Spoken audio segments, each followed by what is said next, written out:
Bismillahirrahmanirrahim. Assalamualaikum warahmatullahi wabarakatuh. Alhamdulillahirabbil alamin wassalatu wassalamu ala Rasulillah sallallahu alaihi wasallam wa ala alihi wa ashabihi wa man ihtada bihadihi wastanna bisunnatihi ila yaumiddin, amma ba'd. Alhamdulillah, para santri muslimin dan muslimat dan para hamba Allah sekalian, mari kita awali majelis ilmu ini dan baca doa thalabul ilmi. Bismillahirrahmanirrahim. Rabbi zidni ilma. Allahumma anfa'ni bima 'allamtani wa 'allimni ma yanfa'uni warzuqni ilman yanfa'uni. Amin ya rabbal alamin. Alhamdulillah, pada kesempatan kali ini insyaallah kita akan melanjutkan pembahasan tentang konsekuensi syahadat yang kedua, yaitu asyhadu anna Muhammadar Rasulullah.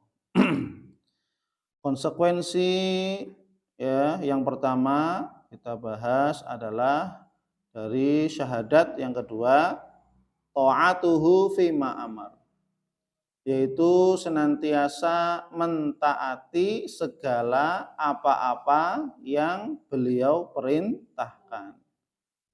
Jadi ketaatan kepada Allah dan Rasulnya tidak ada tawar-menawar, tidak ada basa-basi. Ya, harus taat. Kalau nggak taat, pasti berdosa.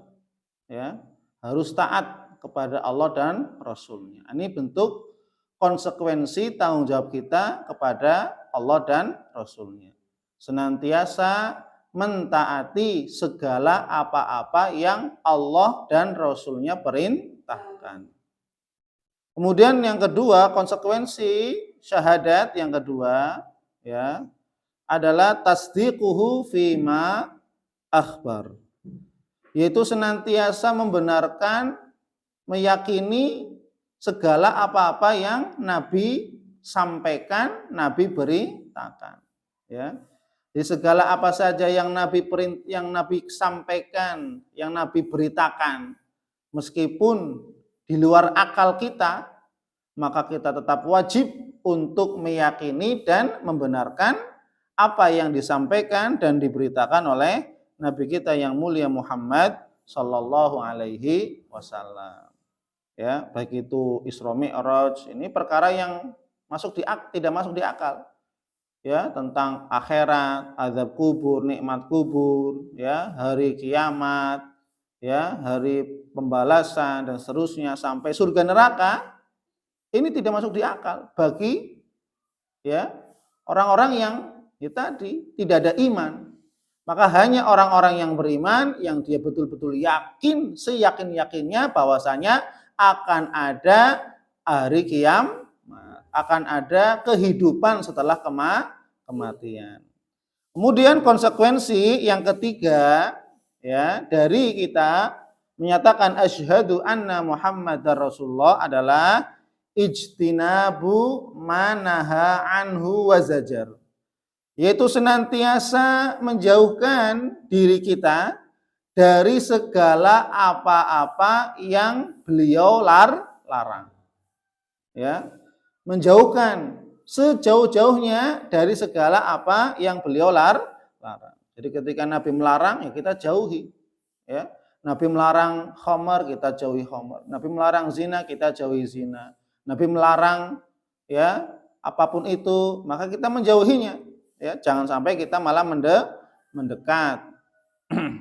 Nah, sekarang yang akan kita bahas yaitu konsekuensi yang keempat. Ya. Konsekuensi yang keempat setelah kita menyatakan asyhadu anna Muhammadar Rasulullah adalah alla yu'badallahu illa bima syara'a. Ya. Alla yu'badallahu illa bima syara'a. Ya, apa? Alla yu'badallahu illa bima syara'a. Apa artinya? Ini konsekuensi yang keempat, yaitu tidaklah beribadah kepada Allah kecuali dengan cara yang telah disyariatkan, dengan cara yang telah ditunjukkan, diajarkan oleh Rasulullah Shallallahu Alaihi Wasallam.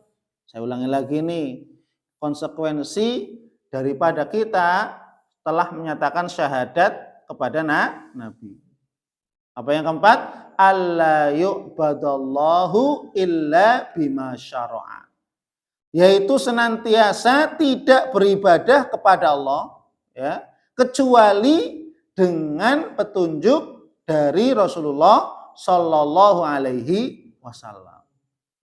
Ya, kenapa? Karena segala tata cara ibadah yang Allah inginkan, karena segala tata cara ibadah yang Allah mau, yang Allah kehendaki, itu semuanya sudah diajarkan oleh Nabi kita yang mulia Muhammad Sallallahu Alaihi Wasallam.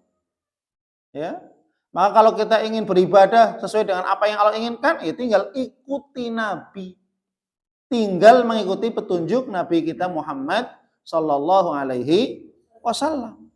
Karena Allah Subhanahu wa Ta'ala telah menurunkan Quran sebagai pedoman hidup, sebagai hudal lil muttaqin. Dan kemudian Allah mengutus Nabi kita Muhammad Sallallahu Alaihi Wasallam untuk menjelaskan isi Al-Quran.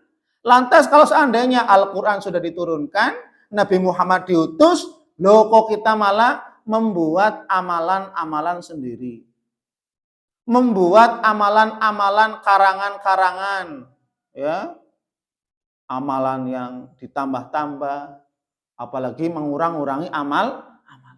Loh buat apa tujuan Allah menurunkan Al-Quran dan mengutus Nabi Muhammad Sallallahu Alaihi Wasallam kalau seandainya malah manusia mengikuti hawa nafsunya?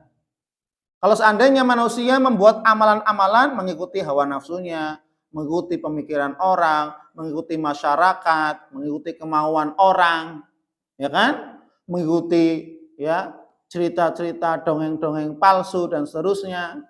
Loh lantas buat apa Allah menurunkan Al-Qur'an? Allah mengutus Rasulullah itu buat apa? Untuk apa? Untuk diikuti. Ya. Maka siapa saja yang ingin beribadah sesuai dengan apa yang Allah inginkan, sesuai dengan apa yang Allah kehendaki, beribadah dengan sesuai apa yang Allah mau, maka dia harus mengikuti Nabi Muhammad Sallallahu Alaihi Wasallam.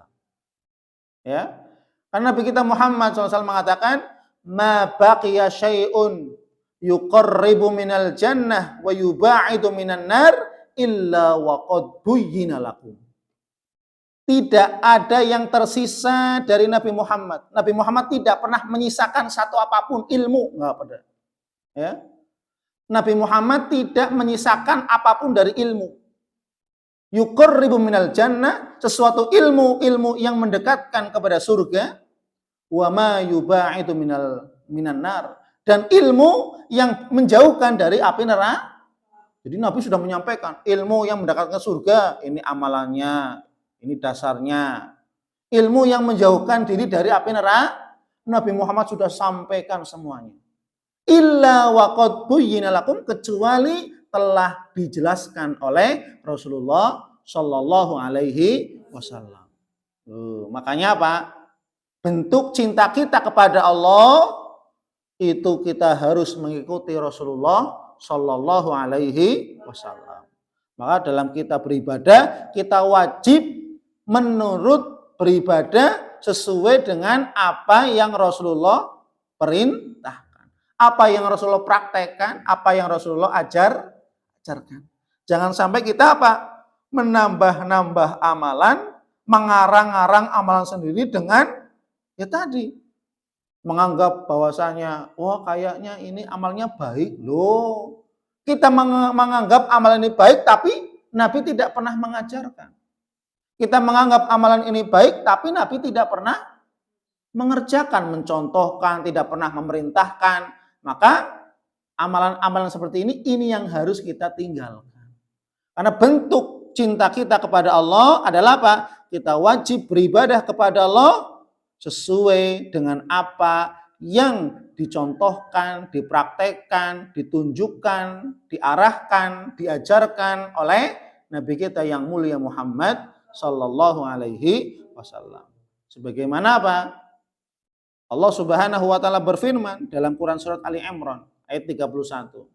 Qul in kuntum tuhibbunallah fattabi'uni yuhibbukumullah wa yaghfir lakum dzunubakum wallahu ghafurur rahim.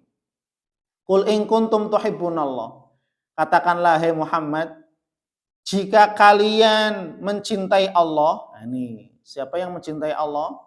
Kira-kira semuanya kita mencintai Allah Subhanahu wa taala. Apa? Kalau kalian betul-betul mencintai Allah, fattabi'uni, kata Nabi Muhammad, maka ikutilah aku. Jadi Allah menyuruh orang-orang yang mereka mengatakan saya cinta kepada Allah, saya cinta kepada Allah, saya iman kepada Allah. Apa konsekuensinya? Ittabi'uni, mengikuti Rasulullah sallallahu alaihi wasallam. Berarti mengikuti apa? Mengikuti dalam ibadahnya Rasul. Mengikuti apa? Sifatnya Rasul. Mengikuti apa? Segala apa yang Rasulullah perintahkan. Yang segala apa saja yang Rasulullah ajarkan. Ya, Nabi mengamalkan ini ya kita amalkan. Nabi tidak mengamalkan memang sengaja ditinggalkan supaya tidak diamalkan. Ya. Maka ya konsekuensi ya yang keempat setelah kita menyatakan syahadat kepada Nabi Muhammad adalah kita tidaklah beribadah kepada Allah kecuali dengan apa-apa yang disyariatkan, yang diajarkan, yang ditunjukkan oleh Rasulullah sallallahu alaihi wasallam. Jadi bukti cinta kita kepada Allah dengan apa? Ittiba. Ya, maka kaidah mengatakan al-mahabbah taqtadil ittiba. Kalau kamu betul cinta kepada Allah, wujudkan dengan seberapa kamu mengikuti Rasulullah sallallahu alaihi wasallam. Ya. Dan amalan-amalan yang tidak sesuai dengan petunjuk Rasulullah sallallahu alaihi wasallam, maka apa? Amalannya tertolak. Nah, sia-sia. Ya. Maka ini adalah salah satu bentuk kerugian ya bagi orang-orang yang mereka beramal tanpa petunjuk contoh dari Rasulullah Shallallahu Alaihi Wasallam. Nabi kita mengatakan, man amila amalan laisa alaihi amruna fahuwa raddun. Barang siapa yang dia beramal dengan suatu amalan laisa alaihi amruna, yang tidak ada petunjuknya dari kami. Rasul tidak pernah memerintahkan, Rasul tidak pernah berbuat mencontohkan, Rasul tidak pernah menetapkan takrir, tidak ada takrir dari Nabi Muhammad Shallallahu Alaihi Wasallam. Maka apa? Maka semua amalan yang tidak ada perintah dari Nabi, yang tidak ada contoh dari Nabi, yang tidak ada ketetapan takrir dari Nabi, fahuwa raddun. Maka amalan tersebut tertolak, tidak diterima oleh Allah Subhanahu wa taala. Maka ketika kita beramal bukan hanya serta-merta, ini kan baik, saya ikhlas mengerjakannya, bukan hanya sekedar itu. Tapi apa? Apakah amalan tersebut sesuai dengan petunjuk Rasulullah Shallallahu Alaihi Wasallam? Karena jangan sampai kita beramal hanya anggapan saja. Ini kan baik, masa kayak gini aja nggak boleh. Yang penting kan saya ikhlas. Ya, seikhlas apapun kita, sebaik apapun amalan tersebut, kalau tidak sesuai dengan contoh, perintah, dan ketetapan dari Rasul, maka amalan tersebut tertolak.